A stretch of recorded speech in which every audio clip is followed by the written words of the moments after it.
साजिश है। तो क्या मैं आपसे पूछ रहा हूं पंकज जी कि हिस्टोरिकली कांग्रेस पार्टी का स्टैंड एंटी सनातन नहीं रहा है, क्योंकि कांग्रेस की वोट की पॉलिटिक्स रही थी कि मुस्लिम वोट को यूनाइट करो और बाकी वोट के अंदर कास्ट बेस पे करो, तभी कांग्रेस बात करती है पिछड़ा, दलित, SC ST, हिंदू शब्द नहीं प्रयोग होता। पंकज जी और प्रमोद जी को दिखाएं। अब इस तरह की बचकानी सोच अगर किसी की है तो मैं क्या कह सकता हूं। कांग्रेस पार्टी ने कभी प्रभु श्री राम के अस्तित्व पर कोई प्रश्न चिन्ह नहीं लगाया। आप अदालत की जो बात कह रहे हैं वो राम सेतु के बारे में थी कि राम सेतु के बारे में ऐसा कोई ऐतिहासिक प्रमाण नहीं है कि वो प्रभु श्री राम द्वारा बनाया गया सेतु है। तो इन चीज़ों को तोड़ मरोड़ कर हमेशा पेश किया जाता है। अब आप 35 मिनट 40 मिनट से लगे हुए हैं कि अरे गौरव वल्लभ छोड़ के चले गए कांग्रेस, गौरव वल्लभ कांग्रेस छोड़ के चले गए, जैसे कोई पंडित जवाहरलाल नेहरू कांग्रेस छोड़ के भारतीय जनता पार्टी में चले गए हो या अटल बिहारी वाजपेयी भाजपा छोड़ करके कांग्रेस में शामिल हो गए हो। ठीक है, चुनाव के वक्त में लोग आते हैं, लोग जाते हैं, कई लोग दुखी होते हैं, कई लोग सुखी होते हैं। अब इन गौरव वल्लभ जी को कांग्रेस पार्टी ने क्या नहीं दिया, सब कुछ दिया। अभी राधिका खेड़ा जी ने आपको बताया। मैं मानता हूं कांग्रेस की 10 खामियां हो सकती हैं, मैं मानता हूं कि राहुल जी की भी 20 खामियां हो सकती हैं, लेकिन ये कहना कि सनातन के खिलाफ है कांग्रेस और इसलिए मेरी अंतरात्मा अब जाग गई है और मैं भारतीय जनता पार्टी में शामिल हो रहा हूं, इससे बड़ी हिपोक्रेसी, इससे बड़ा झूठ, इससे बड़ा असत्य वाचन और क्या हो सकता है। आज दिखाई दे रहा है, जब राजस्थान से चुनाव लड़ रहे थे कांग्रेस पार्टी के टिकट पर, तब आपको प्रभु श्री राम का मंदिर नहीं दिखा, तब उनको कब्रिस्तान याद आया, तब उनको कब्रिस्तान याद आया, तब उन्होंने बोला कि उन्होंने कहा कि कांग्रेस के शीर्ष नेतृत्व ने उन्हें बोला कि कब्रिस्तान बोलो, तो कब्रिस्तान बोला, वो जाग चुके हैं भाई। प्रदीप जी देखिए, जब कांग्रेस को राम मंदिर की प्राण प्रतिष्ठा का जब निमंत्रण मिला था तो जाना चाहिए था, मना कर दिया।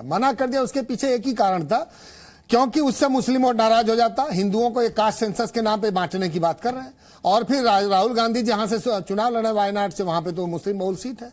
तो बहुत से कॉम्बिनेशन परम्यूटेशन होते हैं, खाली ये कह के निकल जाना। और अभी तक जूही जी अखिलेश जी को तो निमंत्रण मिला, लेकिन आज तक नहीं गए अयोध्या। और यूपी का जब तक चुनाव नहीं, पूरा लोकसभा का चुनाव नहीं जाएगा तब तक भी नहीं जाएंगे, क्योंकि उनको अपने वोट बैंक की लगी है।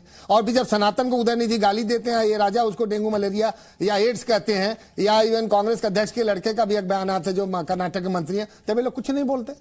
तो जनता जो है ना ये सब देखती है, भगवान राम के प्रति आस्था। आप जाके अयोध्या देखिए, 4 से 5 लाख लोग आते हैं वहां पे, लेकिन इनमें विपक्ष का, जब जूही जी गई होंगी, अयोध्या के पड़ोस की रहने वाली हैं, उसमें इनका नहीं, लेकिन कोई बड़ा विपक्ष का नेता तो मुझे राम मंदिर जाता नहीं दिखा। सबको लग रहा कि मैं उनका वोट बैंक में नाराज हो जाए।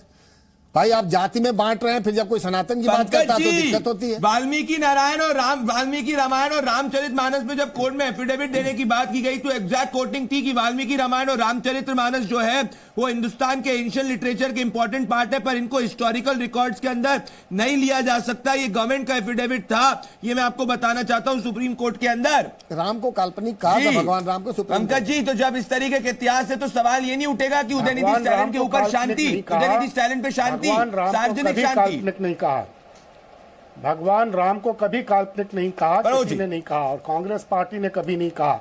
और कांग्रेस पार्टी पे ये आरोप लगाना कि वो एंटी सनातन है, ये बिल्कुल गलत बात है। कांग्रेस पार्टी बिल्कुल एंटी सनातन नहीं है। कांग्रेस सनातन में पंकज जी, जब भगवान राम ने सबरी के जूठे बेर खाए थे तो जात प्रथा तो उन्होंने तभी खत्म कर दी थी।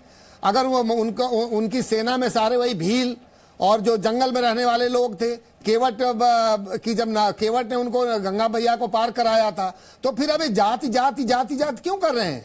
फिर जब वो हिंदुओं की बात क्यों नहीं कर रहे? जातियां तो औरों में भी हैं, मुसलमानों में भी 36 जातियां, उनकी कोई बात नहीं करता। तो शबरी के जूठे पैर खा के जब जाति प्रथा समाप्त हो गई थी, तो प्रधानमंत्री जी क्यों बार बार देश को याद दिलाते हैं कि मैं पिछड़ा हूं?